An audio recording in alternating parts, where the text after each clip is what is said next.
Hi friends, एक नया video में आप सभी का फिर से स्वागत है। और आज हम लोग बात करेंगे कवि भूषण के जो कवित्व है हिंदी साहित्य कक्षा 12th में एक ही वीडियो में।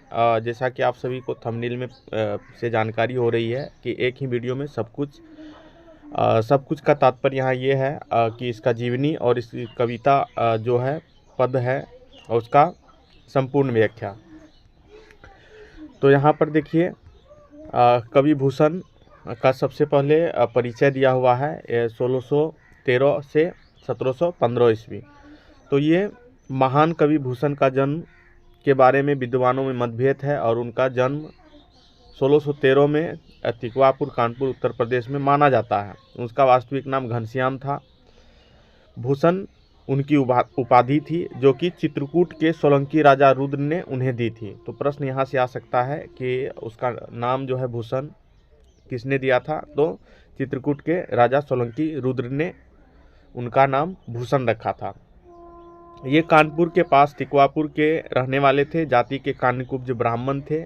उनके पिता का नाम रत्नाकर त्रिपाठी था और भूषण को रीतिकाल के प्रसिद्ध कवि चिंतामणि और मतीराम के भाई माना जाता है। तो यहाँ पर देखिए चिंतामणि और मतीराम जो है उनके भाई थे, किंतु कई विद्वानों का इसमें संदेह है। भूषण कई राज दरबारों में गए किंतु उन्हें सबसे अधिक संतुष्टि शिवाजी के दरबार में मिली।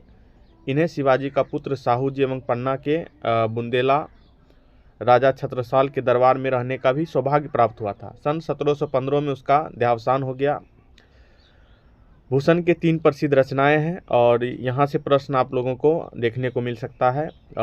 इसकी रचनाएं हैं भूषण के जो प्रसिद्ध रचनाएं हैं शिवराज भूषण है, शिवा बावनी है और छत्रसाल दशक है।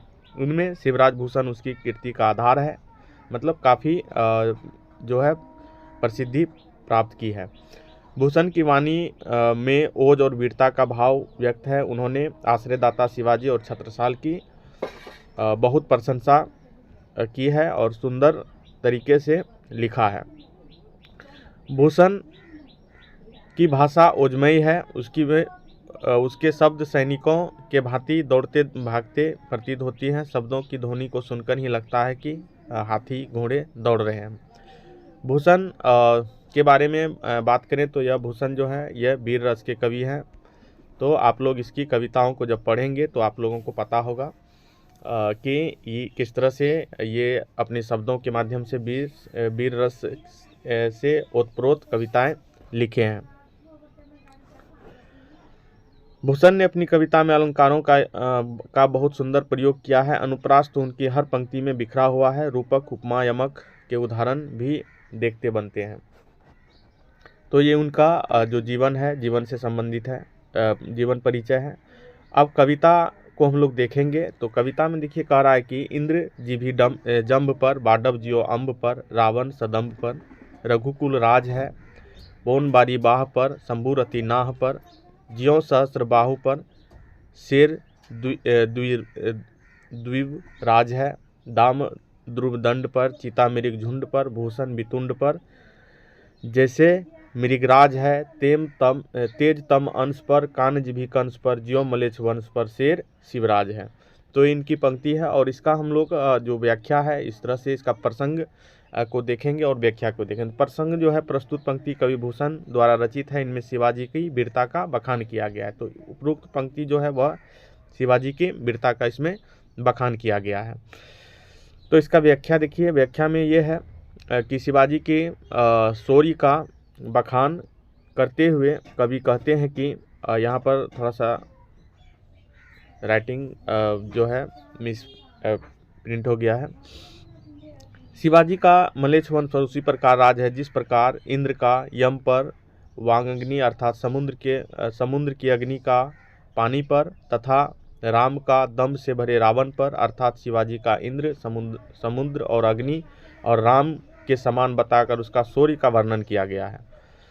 उसके बाद जिस प्रकार जंगल की आग पर, पेड़ों के झुंड पर तथा चीता मृग झुंड पर, हाथी के ऊपर सिंह का राज है, उसी प्रकार छत्रपति शिवाजी दुआग्नि के समान, विशाल हाथी के समान बलशाली एवं चीते के समान शौर्यवान है।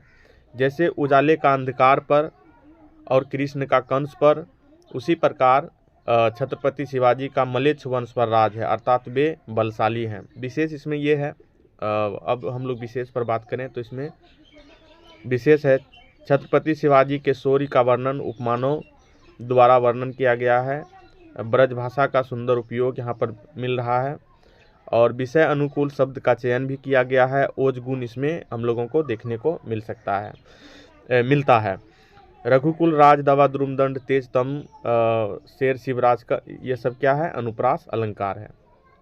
ये तो पहली पंक्ति थी। और दूसरी पंक्ति में निकसत मयान ते मयूब प्रलय भानु कैसी फारे तमतोम से गयंदन के जाल को, लागती लब की कंठ बेरिन की नागिन सी रुद्र ही रिझावे दे दे मुंडन की माल को, लाल छितिपाल छत्रसाल महाबहु बली कहाँ लो बखान करो तेरी करवाल को, प्रतिभट कटक कटीले केते काटी काटी कलिका सी कलिकी कलेऊ देती काल को।